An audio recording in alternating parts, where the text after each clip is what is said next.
Samaj పార్టీతోనే, SC ST BC మైనార్టీలకు నిజమైన రాజ్యాధికారం బహుజన సమాజ్ పార్టీతోనే, బహుజన ఐక్యత బాబాసాహెబ్ డాక్టర్ బిఆర్ అంబేద్కర్ గారి ఆశయ లక్ష్యాలు బహుజన సమాజ్ పార్టీతోనే, అంబేద్కర్ గారి ఆశయ లక్ష్యాలు బహుజన సమాజ్ పార్టీతోనే, బహుజన ఐక్యత. ఈరోజు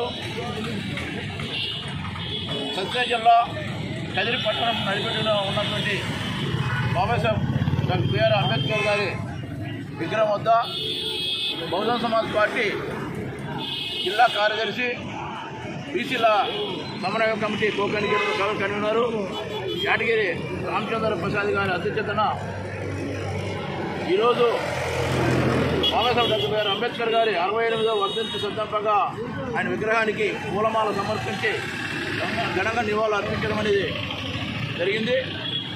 మరి ఈరోజు బాబాసాహెబ్ డాక్టర్ బిఆర్ అంబేద్కర్ గారి ఈ దేశానికి రాజ్యాన్ని రాయకుండా ఉండింటే, అదేవిధంగా ఓటు హక్కును సంపాదించి పెట్టి వండుకొని ఉంటే ఈ దేశంలో ఉన్న ప్రజల స్థితిగతులు, మరీ ముఖ్యంగా బహుజనుల స్థితిగతులు ఎంతటి దుర్భర పరిస్థితుల్లో ఉండేటివో ఒకసారి ఆలోచన చేయాలని కూడా సందర్భంగా మనం చేస్తున్నాం. మరీ ముఖ్యంగా బాబాసాహెబ్ డాక్టర్ బిఆర్ అంబేద్కర్ గారు బహుజనులు బతుకులు బాగుపడాలంటే రాష్ట్రకి అంటే రాజ్యాధికారం సాధ్యమని చెప్పి ఆయన మాట్లాడడం చెప్పడం జరిగింది. ఆ రాజ్యాధికారం అనేది ఈరోజు బహుజనులకు రావాలంటే ఒక బహుజన సమాజ్ పార్టీతోనే సాధ్యమని కూడా ఈ సందర్భంగా మనం చేస్తున్నాం. మరి ఈరోజు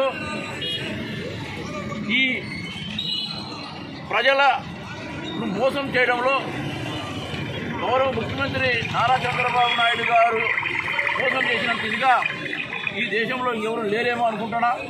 ఎందుకంటే ఎన్నికలకు ముందు 100 హామీలు ఇచ్చాడు. ఆ 100 హామీల్లో 6 హామీలు బాబు షూరిటీ భవిష్యత్తు గ్యారెంటీ పేరుతో చెప్పి, అంటే ఎట్లా వస్తానంటే ఈ ప్రజలు ఇవి లేకపోవడం వల్ల, ఈ 6 హామీలు లేకపోవడం వల్ల తీవ్ర అన్యాయానికి గురవుతున్నారు అని చెప్పి వస్తానంటే 100 రోజులు అమలు చేస్తామని చెప్పి రావడం జరిగింది. మరి ఈ రోజుకి 6 నెలల పైన జరుగుతోంది. వారు ఇచ్చిన హామీలో ఒక్కటి కూడా పరిపూర్ణంగా అమలు చేసే పరిస్థితి లేదు. అది కూడా ఒక హామీ అమలు చేసే పరిస్థితి ఉంది. అది ఏదంటే ప్రతి ఇంటికి ఏడాదికి ఒకసారి 3 ఉచిత గ్యాసులు ఇస్తాము, సిలిండర్లు ఇస్తామని చెప్పడం జరిగింది ఎన్నికలకు ముందు ప్రతి ఇంటికి. మరి ఈరోజు ఏం చెప్తున్నారో తెలిసిన అర్హులైన వారికంట. అంటే ఇది మోసం కాదా? అదే పోత ఎన్నికలకు ముందే అర్హులైన వారికే ఇస్తాం అని చెప్పి ఓట్లు వేయించుకొని గెలిచింటే ఈరోజు బహుజన సమాజ్ పార్టీ ఈ విధంగా మాట్లాడేది కాదు కదా. అంటే ఎన్నికల మీద ఒక మాట, ఎన్నికల తర్వాత ఒక మాట మాట్లాడి పబ్బం గడుపుకునే ప్రయత్నము ఈరోజు గౌరవ ముఖ్యమంత్రి చంద్రబాబు నాయుడు గారు చేయడం అనేది జరుగుతుంది. ఇది నిత్యంగా ప్రజలను పచ్చిగా మోసం చేయడమే. ఈరోజు మనం ఆలోచన చేస్తే ఆయన చేసినటువంటి ఈ పరిపాలనలో ఈ 6 నెలల్లో మనం చూస్తే కేవలం ఒకే ఒక అంశం, అదేమంటే అమ్మకు వందనం ఏమైందో కానీ నాన్నకు ఇంధనం పేరుతో 99 రూపాయలకే ఇచ్చి ఈరోజు ఈ రాష్ట్రంలో పరిపాలన చేయడం జరుగుతుంది. ఒక ఇంధనం 99 రూపాయలు తప్ప. ఈరోజు కరెంటు ఛార్జీలు ఆయన పెంచినాడని ఆయనదే అని చెప్పి ఈరోజు 6,073 కోట్లు పెంచే పరిస్థితి. ఇంకా ఆయన మీడియా ముందుగానే లీకులు ఇస్తోంది. 11,826 కోట్ల 42 లక్షలు మళ్ళీ పెంచే పరిస్థితి ఉందని. అంటే ఎంత వ్యూహాత్మకంగా ప్రజలను మభ్యపెడుతుకోవడం అనేది ఎంత ఇదిగా పోతుందో ఒకసారి ప్రజలందరూ ఆలోచన చేయాలా. చంద్రబాబు నాయుడు గారిని అడగకుండా ఆయన మీడియా చేస్తున్న పని చూస్తే ఇంకో విధంగా లేదు, ఈయనే అన్ని విధాలుగా ఉన్నాడు ముందుకు, లేకపోతే లేదనే విధంగా చేయడం జరుగుతుంది. ఇది చాలా దుర్మార్గమైనటువంటి పరిపాలన. ఎందుకంటే చూస్తున్నాం ఎన్నికల ముందు ఎన్నో హామీలు ఇచ్చారు. బీసీలకైతే 50 ఏళ్ళకే 4,000 రూపాయలు పెన్షన్ ఇస్తామన్నారు. మరి దాని ఊసు గతే వెత్తడం లేదు. మరి ఏమైంది ఆ హామీ? మరి అట్లనే ఎన్ని హామీలు అంటే 100 రోజుల్లో అన్ని హామీలు చేస్తామని చెప్పిన వ్యక్తి ఈరోజు 6 నెలలు అయిపోయినా మాట్లాడే పరిస్థితి లేదు. మళ్ళీ కలుబొల్లి మాటలు అన్నీ అమలు చేస్తాం కానీ ఒకటి కూడా చేసే పరిస్థితి లేదు. మరి అదేవిధంగా 20 లక్షల ఉద్యోగాలు అంటే ఇప్పుడు రేపు ఎమ్మెల్సీ ఎన్నికలు ఉన్నాయి. దాంట్లో ఎన్నికల్లో గెలిపే ప్రధాన బాధ్యతగా తీసుకొని ఈ ఇండస్ట్రీ పాలసీల పేరుతో 2 లక్షల ఉద్యోగాలు 2 లక్షల ఉద్యోగాలని ఇప్పుడు పాట పాడడం జరుగుతుంది. ఎందుకంటే రేపు ఎమ్మెల్సీ ఎన్నికలు ఉన్నాయి. దాంట్లో యువత మనకు తప్పుదారి పట్టిస్తారని ఒక దుర్మార్గమైన ఆలోచన చెప్పడం జరుగుతుంది. కానీ ఇచ్చే పరిస్థితి అయితే ఈ ప్రభుత్వానికి లేదు. కేవలం అభూత కల్పనలో మాటలు చెప్పి అనేక హామీలు ఇచ్చి పబ్బం గడుపుకునే పరిస్థితి జరుగుతుంది. దీనికి ఖచ్చితంగా బహుజనులు ప్రజలందరూ బుద్ధి చెప్పాల్సిన సమయం వచ్చింది. చెప్పండి అని చెప్పిన కూడా చెప్తున్నాం. స్థానిక సమస్యల్లో కూడా ఈసారి ఆ ప్రభుత్వానికి వ్యతిరేకంగా ఓటేస్తే తప్ప బహుజనులు బాగుపడే పరిస్థితి ఉండదని ఈ సందర్భంగా అందరికీ మనవి చేసుకుంటూ జై భీమ్ జై భారత్.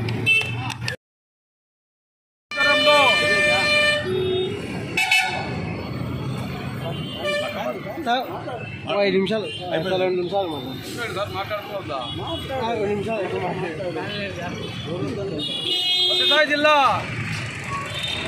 మరి కదిరి నందు డాక్టర్ బిఆర్ అంబేద్కర్ గారి వర్ధంతి సందర్భంగా మరి ఎస్సీ ఎస్టీ బీసీ మైనార్టీలకు మరి నిజమైన రాజ్యాధికారం రావాలంటే ఒక బహుజన్ సమాజ్ పార్టీతోనే సాధ్యమవుతుందని చెప్పేసి మరి బహుజన్ సమాజ్ పార్టీగా మేము అట్టడుగు వర్గాలైనటువంటి బహుజనులకు తెలియజేస్తున్నాం.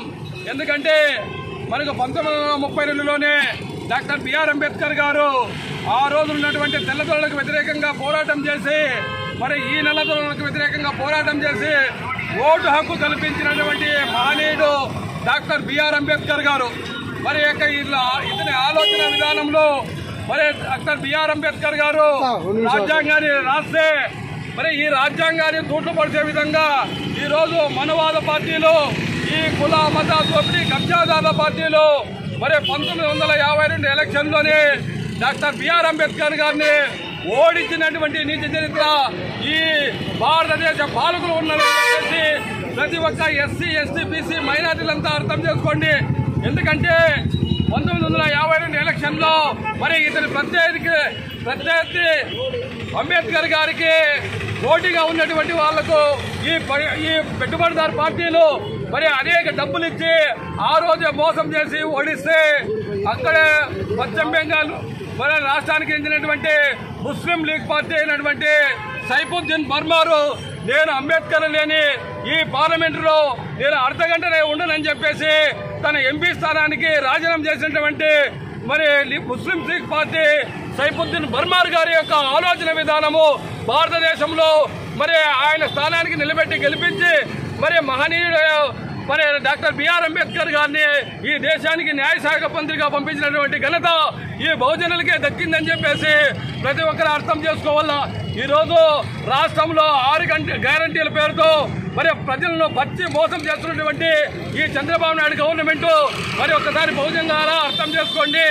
మరి సంవత్సరానికి 3 సిలిండర్లు గ్యాస్ ఇస్తామని చెప్పేసి చెప్పినటువంటి ఈ చంద్రబాబు నాయుడు గారు ఈరోజు ప్రతి ఇంటికి అని చెప్పేసి అరుకులకి అనేది చెప్పడం అంటే ఎంత దుర్మార్గమైన ఆలోచన. ఎన్నికల ముందు తర్వాత మరి ఎన్నికల తర్వాత మాట చెప్తున్నటువంటి ఈ నీతిక పాలకుల కుట్రలను మనము ఈ సమాజంలో అర్థం చేసుకోండి. మనమెంత మనకెంత ఓట్లు మావే సీట్లు మావే రాజ్యాధికారం మాదే అని చెప్పేసి మరి మన్యశ్రీ కాంశీరామ్ గారు బహుజన్ సమాజ్ పార్టీని స్థాపించారు. మరి బహుజన్ సమాజ్ పార్టీతోనే మరి మహనీయుడు డాక్టర్ బిఆర్ అంబేద్కర్ చెప్పినటువంటి మాస్టర్కి సాధించుకోవడానికి ఒక బహుజన్ సమాజ్ పార్టీతోనే సాధ్యమవుతుందని చెప్పేసి ప్రతి ఒక్కరి అర్థం చేసుకోవాలని చెప్పేసి మరి బహుజన్ సమాజ్ పార్టీగా ప్రజలందరికీ పిలుపునిస్తూ ఈ అవకాశం ఇచ్చిన మిత్రులందరికీ ధన్యవాదాలు. कदरी टाउन के शहर में आज आरटीसी बस स्टैंड के सामने जो प्रोग्राम मुंतखब किया गया है अंबावदीन गोविंद सार के निगरानी में और याटगिरी प्रसाद साहब उनके दोनों के निगरानी में बाबा साहेब अंबेडकर के 60 पर 5वां वर्धंती के नाम पर जश्न के नाम पर हमें यहाँ जमा होना हुआ है। बाबा साहेब अंबेडकर वो शख्सियत हैं किसी को पहचान कराने की ज़रूरत नहीं। अगर पहचान कराना पड़ा तो बदबख्त है वो शख्स। आज भारत देश गर्व के मारे सर उठा कर फिरता है तो कौन है उसके पीछे? बाबा साहेब अंबेडकर का हाथ है। दुनिया उनके महान नेता के नाम पर जानती है, हमको नहीं मालूम बाबा साहेब अंबेडकर के कुर्बानियां भारत देश के अंदर ये संविधान के अंदर एससी एसटी बीसी माइनॉरिटीज के लिए इन्होंने क्या किया। आने वाले जमाने में ऐसा ही होगा, ये ख्वाबें कुचले जाएंगे और पिछले जाएंगे, इन पर जुल्म होगा। ये समझकर बाबा साहेब अंबेडकर ने राज्यांग के अंदर जो हमारे हक, हमारे हुकूक, हमारे जितने हक मिलना थे इन्होंने जमा किया, जमा करके ये राज्यांगम को आगे बढ़ाकर उन्होंने दुनिया छोड़कर गई। आज के जो पालक बैठे हुए हैं कूटम के नाम पर, इनके फायदों के वास्ते ना जाने कैसे कैसे पहले वादे करते हैं, जब तख्त पर आ जाते हैं तो बाद में मालूम पड़ता है कि ये नेता किस पर चलता है। अभी हमारे साहब अंपावती गोविंद सर ने इस बात को कहा, इलेक्शन से पहले इन लोगों ने 3 सिलेंडर की बात की थी। आज वो कहते हैं कि जो आदमी हकदार है, क्या वोट के पहले बोले थे ये बात तुम्हें हकदार को ही मिलेंगे, हकदार ही को वोट होगा? नहीं था, ये मामला ऐसा नहीं था। ये पूरा चाल चला जाता है। ये जो कूटमी के जो लोग हैं, ये इलेक्शन के पहले भी एक बात करते हैं, इलेक्शन के बाद भी एक बात करते हैं। बहुजन समाज पार्टी वो है, अच्छी रहेगी, आखिरी तक लड़ती रहेगी इन बातों के खिलाफ। आज मैं ये जश्न के नाम पर लोगों को, बहुजन समाज पार्टी बार बार हक की तरफ नारा देती है, तुम हक की तरफ आ जाओ। जब तक तुम बहुजन समाज पार्टी के अंदर नहीं आएंगे तुमको कुछ मिलने वाला नहीं है। ये मौका दिया हो बड़ों को मैं शुक्र गुजारता हुआ जय भीम को पर बात को खत्म करता हूँ। जय भीम। మేధావి డాక్టర్ బాబాసాహెబ్ అంబేద్కర్ గారి వర్ధంతి సందర్భంగా బహుజన సమాజ్ పార్టీ కల్లి నియోజకవర్గం తరఫున డాక్టర్ బాబాసాహెబ్ అంబేద్కర్ గారికి ఘనంగా నివాళులర్పిస్తూ ఈరోజు అనేక తప్పుడు హామీలతో అధికారంలోకి వచ్చినటువంటి కేంద్ర రాష్ట్ర ప్రభుత్వాలన్నింటినీ కూడా డాక్టర్ బాబాసాహెబ్ అంబేద్కర్ గారి ఆశయంతోనే, ఆయన స్ఫూర్తితోనూ మేము రాజ్యాంగానికి బద్ధమై భారతదేశాన్ని పరిపాలన చేస్తామని చెప్పేసి కేంద్రంలో అధికారంలోకి వచ్చినటువంటి బీజేపీ ప్రభుత్వం ఈరోజు భారత రాజ్యాంగాన్ని దొంగలోకి దొక్కుతూ భారత రాజ్యాంగాన్ని మార్చే విధంగా, ఈరోజు బహుజన కాలరాసే విధంగా ఈ తెలుగుదేశం పార్టీ బీజేపీ పార్టీ చేస్తామని చెప్పేసి బహుజన సమాజ్ పార్టీ తరఫున మేము దీనికి తీవ్రంగా ఖండిస్తూ బహుజన సమాజ్ పార్టీ బహుజన సమాజ్ పార్టీ తరఫున బహుజనుల ఐక్యతతో బహుజన రాజ్యాధికారం సాధించుకోవాలని చెప్పేసి ఈరోజు మీ అందరికీ సభాముఖంగా తెలియజేస్తూ ఈ అవకాశం ఇచ్చినటువంటి బహుజన సమాజ్ పార్టీ నాయకులకు మరియు కార్యకర్తలందరికీ కూడా ధన్యవాదాలు తెలియజేస్తూ ముగిస్తున్నాను.